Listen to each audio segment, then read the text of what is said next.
मोहाली शहर के कई इशूज़ ने हाउसिंग और लोकल गवर्नमेंट डिपार्टमेंट के नाल रिलेटेड। सो कल ही असीं डिसाइड किया कि अज उहदी मीटिंग रखी जाए। अज साडे हाउसिंग के लोकल गवर्नमेंट के डिप्टी कमिश्नर साहब सारिਆਂ ने असीं जॉइंट मीटिंग की है और कई वड्डे अहम इशू सी जी जिहड़े MLA साहब ने रेज़ किए हैं उन्हां दे उपर असीं फैसला लिया है, जिन्हां दे विच कुछ मैं तुहानूं दसांगा कि जिहड़ियां 7-8 रोड्स ने जिहड़ियां जिथे बॉटलनैक बनदा छोटियां ने उन्हां नूं चौड़ा करन दी लोड़ है। जिहड़े ट्रैफिक कंजैशन हो जाता है लाइटां दी जगह ते उन्हां दे उपर स्टडी वास्ते कहा कि जिथे इत्थे राउंड अबाउट्स ने वो बन जाण ताकि एक्सीडेंट्स ने जिहड़े वो ना होण, टाइम की जिहड़ी वेस्टेज हुंदी है वो ना होवे।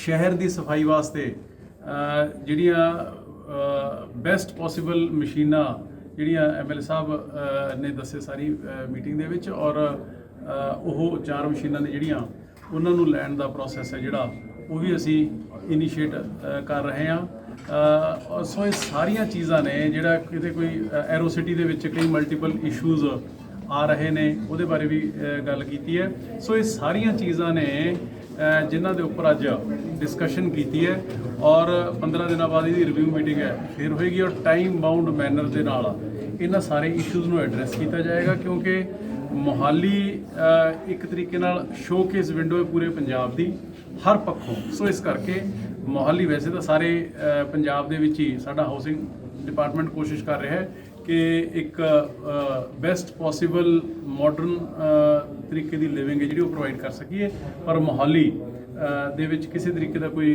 कॉम्प्रोमाइज़ है जिहड़ा वो नहीं हो सकता हैगा। सो ये बारे खास तौर पर उचेचे तौर पर धन्नवाद MLA साहब का कि जिन्हों ने ये इशूज़ साडे नोटिस दे विच लिआंदे ते नाल ही अज सैटरडे वाले दिन सारे ऑफिसर्स नूं बुलाया, उन्हां दा भी धन्नवाद है। मेरी सारे मोहाली निवासियों नूं बेनती है कि जिहड़े भी कोई इशूज़ उन्हां नूं लगदे ने सरकार दे नाल संबंधित वो MLA साहब के नोटिस दे विच लैके आउण ताकि उन्हां नूं असीं जल्द तो जल्द असीं हल करा सकीए। रिगार्डिंग हाउसिस जिहड़े बड़े पुराने लोगों ने अपने लोड़ अनुसार तब्दीलियां कीतियां उन्हां नूं हाले भी नोटिस आंदे ने। दूजा जिहड़े बूथ्स ने गमाडा की अपनी पॉलिसी ये बन गई है सर कि जिहड़े नवें बिल्डर्स नूं जगह दी जा रही है कमर्शियल वो अपने डबल स्टोरी बूथ्स बना के बेच रहे हैं, खुद गमाडा भी बेच रहा है। पर जिहड़े पुराने बने हुए बूथ्स ने उन्हां दी डिमांड है लोगों की कि उहदे उपर एक स्टोरी होर बना दी जाए। इस तरह जिहड़े घर ने उन्हें जिहड़े कमरे लोगों ने नीड अनुसार बनाए 30-30 साल 35-35 साल जिहड़े परिवार ने वो कहते हैं भी सानू ये जिहड़े रैगूलराइज किया जाए। उहदे वास्ते एक पॉलिसी बनी सी जिहड़ी 2011 च स्क्रैप हो गई, वो दोबारा बननी सी।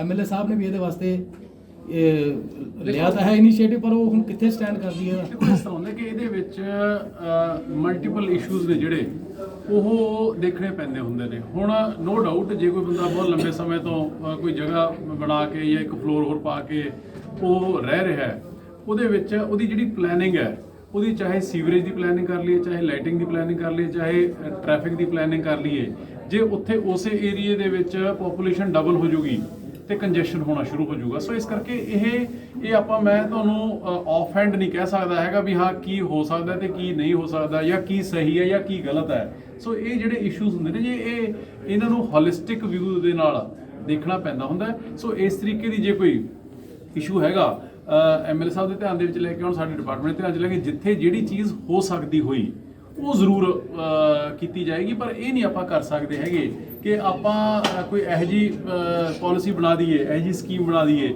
ਜਿਹਦੇ ਨਾਲ ਪ੍ਰੋਬਲਮ ਦਾ ਮੈਗਨੀਟਿਊਡ ਹੈ ਜਿਹੜਾ ਉਹ ਹੋਰ ਵੱਡਾ ਹੋ ਜੇ। ਸੋ ਇਸ ਕਰਕੇ ਇਹ ਜੇ ਕੋਈ ਇਸ ਤਰੀਕੇ ਦੀ ਪ੍ਰੋਬਲਮ ਸ਼ਹਿਰ ਦੇ ਵਿੱਚ ਆਉਂਦੀ ਹੈ ਜਿਹੜੀ ਕਿ ਜੈਨੂਇਨਲੀ ਰਿਜ਼ੋਲਵ ਕੀਤੀ ਜਾ ਸਕਦੀ ਹੈ ਉਹਨੂੰ ਜ਼ਰੂਰ ਉਹ ਕਰਾਂਗੇ। ਪਰ ਇਹਦੇ ਨਾਲ ਇੱਕ ਚੀਜ਼ ਮੈਂ ਹੋਰ ਵੀ ਕਹੂੰਗਾ ਕਿ ਜਿਵੇਂ ਹੁਣ ਪੰਜਾਬ ਦੇ ਵਿੱਚ ਕਲੋਨੀਆਂ ਦਾ ਇਸ਼ੂ ਹੋਇਆ, ਜਦੋਂ ਲੀਗਲ ਕਲੋਨੀ ਜਿਹੜੇ ਕੱਟਦੇ ਸੀਗੇ ਉਹ ਪਿੱਛੇ ਰਹਿ ਗਏ, ਇਲੀਗਲ ਵਾਲੇ ਰੈਗੂਲਰਾਈਜ਼ ਹੋ ਕੇ 14,000 ਕਲੋਨੀ ਬਣ ਗਈ। ਜੇ ਅੱਜ ਸਾਰੀਆਂ ਚੀਜ਼ਾਂ ਨੂੰ ਅਸੀਂ ਰੈਗੂਲਰਾਈਜ਼ ਕਰਨ ਲੱਗ ਗਏ ਤੇ ਫਿਰ ਇਹਦਾ ਮਤਲਬ ਤਾਂ ਇਹ ਹੈ ਕਿ ਜਿਹੜਾ ਬੰਦਾ ਕਾਨੂੰਨ ਦੀ ਪਾਲਣਾ ਕਰ ਰਿਹਾ ਹੈ ਉਹਨੂੰ ਤੁਸੀਂ ਡਿਸਕਰੇਜ ਕਰ ਰਹੇ ਹੋ, ਉਹਨੂੰ ਪੈਨਲਾਈਜ਼ ਕਰ ਰਹੇ ਹੋ। ਜਿਹੜਾ ਬੰਦਾ ਕਾਨੂੰਨ ਦੀ ਉਲੰਘਣਾ ਕਰ ਰਿਹਾ ਹੈ ਉਹਨੂੰ ਤੁਸੀਂ ਪ੍ਰਮੋਟ ਕਰ ਰਹੇ ਹੋ, ਉਹਨੂੰ ਥਾਪੀ ਦੇ ਰਹੇ ਹੋ। ਸੋ ਇਸ ਕਰਕੇ ਇਹ ਸਾਰੀਆਂ ਚੀਜ਼ਾਂ ਨੂੰ ਇਹ ਠੀਕ ਹੈ ਕਿ ਇੱਕ ਇੰਡੀਵਿਜੂਅਲ ਦਾ ਆਪ ਦਾ ਇਸ਼ੂ ਹੋ ਸਕਦਾ, ਪਰ ਜਦੋਂ ਤੁਸੀਂ ਸਰਕਾਰ ਨੇ ਉਹਨੂੰ हर एंगल तो हर पक्षों देखना होंगे वो मुताबिक फैसला जो वो लिया जाएगा। जो कोई इस तरीके की कोई जेन्युइन प्रॉब्लम किसी पास हैगी तो दसो।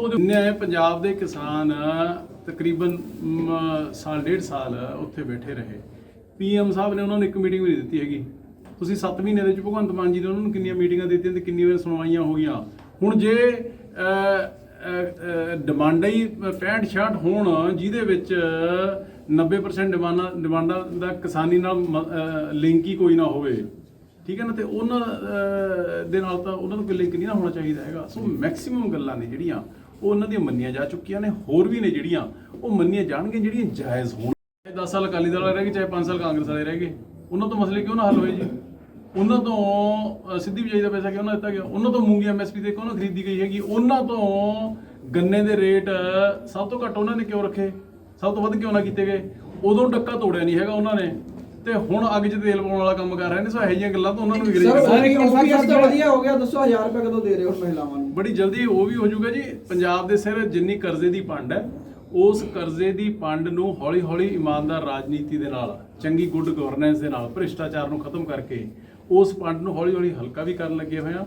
ਰੈਵਨਿਊ ਦੇ ਜਿਹੜੇ ਰਿਸੋਰਸਿਸ ਨੇ, ਚਾਹੇ GST ਦੇ ਵਿੱਚੋਂ, ਚਾਹੇ ਐਕਸਾਈਜ਼ ਦੇ ਵਿੱਚੋਂ, ਚਾਹੇ ਟਰਾਂਸਪੋਰਟੇਸ਼ਨ ਦੇ ਵਿੱਚੋਂ, ਚਾਹੇ ਸਟੈਂਪ ਡਿਊਟੀ ਦੇ ਵਿੱਚੋਂ ਹੈ, ਇਹਨਾਂ ਦੇ ਵਿੱਚੋਂ ਰੈਵਨਿਊ ਜਨਰੇਟ ਵੀ ਕਰਨ ਲੱਗਿਆ। ਤੇ ਜਦੋਂ ਜਿਵੇਂ ਰੈਵਨਿਊ ਦੀ ਪੋਜੀਸ਼ਨ ਥੋੜੀ ਜਿਹੀ ਠੀਕ ਹੋ ਜਾਏਗੀ, ਉਹਦੇ ਨਾਲ ਅਸੀਂ ਇਹ ਵੀ ਬੜੀ ਜਲਦੀ ਦੇਣਾ ਸ਼ੁਰੂ ਕਰ ਦਿਆਂਗੇ। ਤੁਹਾਨੂੰ ਮੈਂ ਕਿਸ ਤਰੀਕੇ ਦੀ, ਕਿਸ ਕਦਰ ਦੀ ਲੁੱਟ ਸੀਗੀ, ਉਹਦੀ ਇੱਕ ਨਿੱਕੀ ਜਿਹੀ ਐਗਜ਼ਾਮਪਲ ਮੈਂ ਤੁਹਾਨੂੰ ਦੱਸ ਦਿੰਦਾ। ਸਾਡੇ ਲੁਧਿਆਣਾ ਗਲਾਡਾ ਦੇ ਵਿੱਚ ਇੱਕ 1.5 ਪੌਣੇ 2 ਏਕੜ ਦੀ ਸਾਈਟ ਪਈ ਹੁੰਦੀ ਸੀਗੀ, ਜਿੱਥੇ ਰਾਮਲੀਲਾ ਵੇਲੇ ਜਾਂ ਕੋਈ ਵੈਸੇ ਮੇਲੇ ਵਗੈਰਾ ਲੱਗਦੇ ਸੀਗੇ। ਉਹ ਜਦੋਂ 15 ਦਿਨ ਚੱਲਦਾ ਸੀਗਾ ਰਾਮਲੀਲਾ ਦੇ ਤਿਉਹਾਰਾਂ ਦੇ ਦਿਨਾਂ ਦੇ ਵਿੱਚ, ਹੁਣ ਤੱਕ ਮੈਕਸਿਮਮ ਉਹਦਾ ਕਿਰਾਇਆ ਜਿਹੜਾ ਗਲਾਡਾ ਨੂੰ ਨੇ ਰਿਕਵਰ ਕੀਤਾ ਪਿਛਲੇ ਸਾਲਾਂ ਦੇ ਵਿੱਚ, ਪਿਛਲੇ ਸਾਲ ਉਹ 15,100 ਰੁਪਏ ਸੀਗਾ। ਤੇ ਇਸ ਸਾਲ ਇੱਕ ਇਮਾਨਦਾਰ ਸਰਕਾਰ ਆਈ ਤੇ ਉਸੇ ਥਾਂ ਦਾ ਕਿਰਾਇਆ ਅਸੀਂ 4,71,000 ਰੁਪਇਆ ਹਰ ਰੋਜ਼ ਦਾ ਲਿਆ। 15 ਦਿਨਾਂ ਦੇ ਵਿੱਚ ਪਿਛਲੀ ਸਰਕਾਰ ਨਾਲੋਂ 68 ਲੱਖ ਰੁਪਏ, 68 ਲੱਖ ਰੁਪਇਆ ਗਲਾਡਾ ਕੋਲੇ ਵੱਧ ਆ ਗਏ। ਸੋ ਮੇਰੇ ਕਹਿਣ ਦਾ ਮਤਲਬ ਇਹ ਹੈ ਕਿ ਸਹੀ ਮਾਇਨੇ ਦੇ ਵਿੱਚ ਤਾਂ ਜਿਹੜੇ ਪਾਸੇ ਨਿਗਾਹ ਨਾ ਮਾਰੀ ਉੱਥੇ ਹੋਈ। ਸਰ ਮਹਾਲੀ ਦੀ ਗੱਲ ਦੁਬਾਰਾ ਕਰ ਲਈਏ ਸਰ। ਮਹਾਲੀ ਦੇ ਵਿੱਚ ਸਫਾਈ ਦੀ ਬੜੀ ਵੱਡੀ ਸਮੱਸਿਆ ਹੈ। ਗਮਾਡਾ ਤੇ ਨਗਰ ਨਿਗਮ ਦਾ ਕਨਫਲਿਕਟ ਆਫ ਇੰਟਰਸਟ ਹਮੇਸ਼ਾ ਚੱਲਦਾ ਰਹਿੰਦਾ। ਤੁਸੀਂ ਮਸ਼ੀਨਾਂ ਦੀ ਇੱਕ ਗੱਲ ਕੀਤੀ ਸੀ ਕਿ ਉਹ ਗਮਾਡਾ ਪਰਚੇਜ਼ ਕਰੇਗੀ ਕਿ ਉਹ ਨਗਰ ਨਿਗਮ ਪਰਚੇਜ਼ ਕਰੇਗੀ? ਦੇਖੋ ਇਸ ਤਰ੍ਹਾਂ ਹੈ ਕਿ ਇਹੀ ਜਿਹੜੀ ਤੁਸੀਂ ਗੱਲ ਕਰ ਰਹੇ ਹੋ, ਇਹਦੇ ਬਾਰੇ ਅਸੀਂ ਜਿਹੜੀ ਕੋਆਰਡੀਨੇਸ਼ਨ ਮੀਟਿੰਗ ਹੈ ਜਿਹੜੀ ਅੱਜ ਕੀਤੀ ਹੈ, ਤੇ ਇਹਨੂੰ ਇੱਕ ਅਸੀਂ ਰੈਗੂਲਰ ਫੀਚਰ ਬਣਾਵਾਂਗੇ। ਮਹੀਨੇ 1.5 ਮਹੀਨੇ ਬਾਅਦ ਇਹ ਮੀਟਿੰਗ ਹੋਇਆ ਕਰੇਗੀ। ਇਸੇ ਵਾਸਤੇ ਹੀ ਜਿਹੜੀ ਮੈਂ ਤੁਹਾਨੂੰ ਦੱਸਿਆ ਕਿ ਜਿਹੜੀਆਂ ਬੈਸਟ ਪੋਸੀਬਲ ਅਵੇਲੇਬਲ ਮਸ਼ੀਨਾਂ ਹੈਗੀਆਂ ਵਰਲਡ ਓਵਰ, ਉਹ ਖਰੀਦ ਰਿਹਾ। ਇੱਕ ਮਸ਼ੀਨ ਤਕਰੀਬਨ 2.5 ਕਰੋੜ ਦੇ ਕਰੀਬ ਹੈ। 4 ਮਸ਼ੀਨਾਂ ਖਰੀਦ ਰਿਹਾ। ਉਹ ਫੰਡ ਉਹਨੂੰ ਗਮਾਡਾ ਕਰੇਗਾ ਤੇ ਖਰੀਦੇਗਾ ਲੋਕਲ ਗਵਰਨਮੈਂਟ, ਤੇ ਆਪਰੇਟ ਵੀ ਲੋਕਲ ਗਵਰਨਮੈਂਟ ਹੀ ਕਰੂਗੀ। ਇਸ ਤਰ੍ਹਾਂ ਪੱਤਰਕਾਰ ਨਾਲ ਕਿਸ ਤਰ੍ਹਾਂ ਵਧੀਕੀ ਹੁੰਦੀ ਹੈ, ਉਹ ਵੀ ਉਹ ਉੱਥੇ ਜਿਹੜਾ ਟੂਲ ਪਲਾਜ਼ਾ ਤੇ ਉਹ ਦੇ ਸਕਦੇ ਨੇ। ਕੋਈ ਇਸ ਤਰ੍ਹਾਂ ਦਾ ਜੇ ਤੁਸੀਂ ਕਰ ਸਕੋ ਜ਼ਿਆਦਾ ਬੈਠ। ਦੇਖੋ ਇਸ ਤਰ੍ਹਾਂ ਹੈ ਕਿ ਕਈ ਵਾਰੀ ਨਾ ਜਿਹੜੇ ਲੀਡਰ ਹੁੰਦੇ ਨੇ ਨਾ, ਇਹੋ ਜੀ ਗੱਲ ਗਵਾਰਾ ਛੱਡ ਦਿੰਦੇ ਨੇ, ਗੱਡੇ ਨਾਲ ਕੱਟਾ ਬੰਨ ਦਿੰਦੇ ਨੇ, ਜਿਹੜਾ ਕਿ ਪੋਸੀਬਲ ਨਹੀਂ ਹੈ। ਹੁਣ ਤੁਸੀਂ ਇੱਕ ਥਾਂ ਤੋਂ ਦੂਜੀ ਥਾਂ ਜਾ ਰਹੇ ਹੋ, ਤੁਹਾਡੇ ਤੋਂ ਟੋਲ ਲੈ ਲਿਆ, ਤੇ DC ਉੱਥੇ ਟੋਲ ਤੇ ਕਿਵੇਂ ਪਹੁੰਚੂਗਾ ਜੀ? ਪ੍ਰੈਕਟੀਕਲ ਹੈ। ਮੇਰੇ ਕਹਿਣ ਦਾ ਮਤਲਬ ਹੈ ਮੈਂ ਪ੍ਰੈਕਟੀਕਲ ਗੱਲ ਕਰ ਰਿਹਾ। ਮੇਰੇ ਗੱਲ ਨਹੀਂ ਸਮਝੋ, ਮੇਰੇ ਕੋਲ ਗੋਲ ਗੱਲਾਂ ਤਾਂ ਹੈ ਨਹੀਂਗਾ। ਮੈਂ ਤੁਹਾਡੇ ਨਾਲ ਸਪਸ਼ਟ ਗੱਲ ਕਰ ਰਿਹਾ ਵੀ ਤੁਹਾਨੂੰ ਜੇ ਕੋਈ ਕਿਸੇ ਵੀ ਪੱਖੋਂ ਕੋਈ ਬੰਦਾ ਪਾਲਿਸੀ ਦੇ ਰੂਲ ਦੇ ਅਗੇਂਸਟ ਜਾ ਕੇ ਤੁਹਾਡੇ ਤੋਂ ਚਾਰਜ ਕਰ ਰਿਹਾ ਹੈ, ਤੁਸੀਂ ਸਾਨੂੰ ਲਿਖ ਕੇ ਭੇਜੋ, ਅਸੀਂ ਉਹਦੇ ਖਿਲਾਫ ਐਕਸ਼ਨ ਲਵਾਂਗੇ। ਸਭ ਤੋਂ ਪਹਿਲਾਂ ਤਾਂ ਮੈਂ ਧੰਨਵਾਦ ਕਰਦਾ ਹਾਂ ਸਾਡੇ ਮਾਨਯੋਗ ਮੰਤਰੀ ਅਮਨ ਅਰੋੜਾ ਜੀ ਦਾ, housing and urban development minister ਨੇ। ਇਹਨਾਂ ਨੂੰ ਮੈਂ ਬੇਨਤੀ ਕੀਤੀ, ਮੇਰੀ ਇੱਕੋ ਛੋਟੀ ਜਿਹੀ ਬੇਨਤੀ ਦੇ ਉੱਤੇ ਲੰਬੇ ਚੌੜੇ ਏਜੰਡੇ ਜਿਹੜੇ ਮੈਂ ਦਿੱਤੇ, ਉਹਨਾਂ ਦੀ ਮੀਟਿੰਗ ਫਿਕਸ ਕੀਤੀ ਅੱਜ। ਔਰ ਮੈਨੂੰ ਇਸ ਗੱਲ ਦੱਸਦੇ ਹੋਏ ਬੜੀ ਖੁਸ਼ੀ ਮਹਿਸੂਸ ਹੋ ਰਹੀ ਹੈ ਵੀ ਜਿੰਨੇ ਵੀ ਆਈਟਮ ਮੈਂ ਏਜੰਡਾ ਇਹਦੇ ਵਿੱਚ ਲੈ ਕੇ ਗਿਆ ਸੀ, ਸਾਰੀਆਂ ਡਿਟੇਲ 'ਚ ਡਿਸਕਸ ਹੋਈਆਂ। ਔਰ ਸਾਰੇ ਡਿਟੇਲ 'ਚ ਡਿਸਕਸ ਹੋਣ ਤੋਂ ਬਾਅਦ ਮੰਤਰੀ ਜੀ ਨੇ ਮੌਕੇ ਦੇ ਉੱਤੇ ਹੀ ਇੱਕ ਆਈਟਮ ਦੇ ਉੱਤੇ ਦਿਨ ਫਿਕਸ ਕੀਤੇ ਵੀ ਇਸ ਦਿਨ ਇੰਨੇ ਟਾਈਮ ਦੇ ਵਿੱਚ ਇਹ ਹੋਊਗੀ, ਇੰਨੇ ਟਾਈਮ ਦੇ ਵਿੱਚ ਇਹ ਮਤਲਬ ਕੰਮ ਹੋਊਗਾ। ਔਰ ਸਾਰੇ ਜਿਹੜੇ ਏਜੰਡੇ ਨੇ ਉਹ ਅਪਰੂਵ ਕੀਤੇ। ਅਪਰੂਵ ਕਰਨ ਤੋਂ ਬਾਅਦ ਮੈਨੂੰ ਇਹ ਲੱਗਦਾ ਵੀ ਜਦੋਂ ਇਹ ਕੰਮ ਹੋ ਗਏ ਤਾਂ ਮੋਹਾਲੀ ਸ਼ਹਿਰ ਨੂੰ ਇੱਕ ਬੜੀ ਵੱਡੀ ਰਾਹਤ ਆ ਜਿਹੜੀ ਉਹ ਮਿਲੂਗੀ। ਜਿਹੜਾ ਮੋਹਾਲੀ ਸ਼ਹਿਰ ਆ ਉਹ ਆਉਣ ਵਾਲੇ ਟਾਈਮ ਦੇ ਵਿੱਚ ਜਿੱਦਾਂ ਦਾ ਅਸੀਂ ਸੋਚਦੇ ਹਾਂ ਉੱਦਾਂ ਦਾ ਬਣ ਕੇ ਸਾਹਮਣੇ ਆਊਗਾ। ਉਹ ਐਸਟੀਮੇਟ ਬਣਾ ਕੇ ਮੰਤਰੀ ਜੀ ਨੇ ਕਿਹਾ ਕਿ ਤੁਸੀਂ ਮੇਰੇ ਕੋਲ ਭੇਜੋ ਵਾਸਤੇ। ਇੱਕ ਤਾਂ ਸੜਕ ਹੈ ਜਿਹੜੀ ਕੁੰਬੜਾ ਚੌਂਕ ਤੋਂ ਲੈ ਕੇ ਬਾਬਾ ਬੈਟ ਹਾਊਸ ਬੈਸਟ ਐਕ ਤੱਕ ਹੈ। ਇੱਕ ਹੈ ਜਿਹੜੀ 9 ਫੇਜ਼ ਤੋਂ ਲੈ ਕੇ ਗੋਲਫ ਰੇਂਜ ਤੱਕ। ਇੱਕ ਡੀਪ ਬਲਾਸਟ ਚੌਂਕ ਤੋਂ ਲੈ ਕੇ ਜਿੱਥੇ SSP ਸਾਹਿਬ ਦੀ ਕੋਠੀ ਆ ਉੱਥੇ ਤੱਕ ਹੈ। ਇਹ 4 ਸੜਕਾਂ ਨੇ ਜਿਹੜੀਆਂ ਇਹਨੂੰ ਮਤਲਬ 4 ਸੜਕਾਂ ਨੂੰ 4 ਲੇਨ ਕਰਨ ਦਾ ਜਿਹੜਾ ਐਸਟੀਮੇਟ 1 ਮਹੀਨੇ ਵਿੱਚ ਬਣ ਕੇ ਤਿਆਰ ਹੋ ਕੇ ਅਪਰੂਵ ਹੋ ਜਾਊਗਾ। ਤੇ ਆਉਣ ਵਾਲੇ 2-3 ਮਹੀਨੇ ਵਿੱਚ ਟੈਂਡਰ ਲਾ ਕੇ ਕੰਮ ਆ ਜਿਹੜਾ ਉਹ ਸ਼ੁਰੂ ਹੋ ਜਾਊਗਾ। ਸਰ ਕੋਈ ਮੈਟਰੋ ਵਾਸਤੇ ਵੀ ਕੁਝ ਹੋਇਆ ਜਿਹੜਾ ਮੈਟਰੋ ਦਾ ਦੁਬਾਰਾ ਚੱਲਿਆ ਕੰਮ? ਮੈਟਰੋ ਵਾਸਤੇ ਕੋਈ ਨਹੀਂ ਹੋਇਆ ਹੈਗਾ। ਹੋਰ ਵੀ ਬਹੁਤ ਸਾਰੀਆਂ ਮੰਗਾਂ ਨੇ ਜਿਹਦੇ ਮੈਂ ਡਿਟੇਲ ਦੇ ਵਿੱਚ ਤੁਹਾਨੂੰ ਮੈਂ ਪ੍ਰੈਸ ਨੋਟ ਵੀ ਅਸੀਂ ਜਾਰੀ ਕਰਾਂਗੇ ਔਰ ਪ੍ਰੈਸ ਕਾਨਫਰੰਸ ਵੀ ਕਰਕੇ ਦੱਸਾਂਗੇ ਵੀ ਕੀ ਜਿਹੜੀਆਂ ਘੱਟੋ ਘੱਟ 15-20 ਮੰਗਾਂ ਐਸੀਆਂ ਨੇ ਜਿਹੜੀਆਂ ਮੋਹਾਲੀ ਵਾਸਤੇ ਅੱਜ ਜਿਹੜੀਆਂ ਨੇ ਅਪਰੂਵ ਕੀਤੀਆਂ ਨੇ। ਔਰ ਮੈਂ ਫਿਰ ਇੱਕ ਵਾਰੀ ਮੰਤਰੀ ਦਾ ਇਸ ਨੂੰ ਧੰਨਵਾਦ ਕਰਦਾ। ਸਰ ਨੀਡ ਬੇਸ ਪਾਲਿਸੀ ਕੁਝ ਨਹੀਂ ਹੋਇਆ? ਨੀਡ ਬੇਸ ਪਾਲਿਸੀ ਬਾਰੇ ਅੱਜ ਕੁਝ ਨਹੀਂ ਗੱਲਬਾਤ ਹੋਈ ਹੈਗੀ। ਉਹਦੇ ਬਾਰੇ ਵੀ ਆਉਣ ਵਾਲੇ ਟਾਈਮ ਦੇ ਵਿੱਚ ਵਿਚਾਰ ਚੱਲ ਰਹੇ ਨੇ ਮੇਰੇ ਪੱਧਰ ਦੇ ਉੱਤੇ। ਸਾਰੇ ਮੈਂ ਐਸੋਸੀਏਸ਼ਨ ਨੂੰ ਬਤਾ ਰਿਹਾ।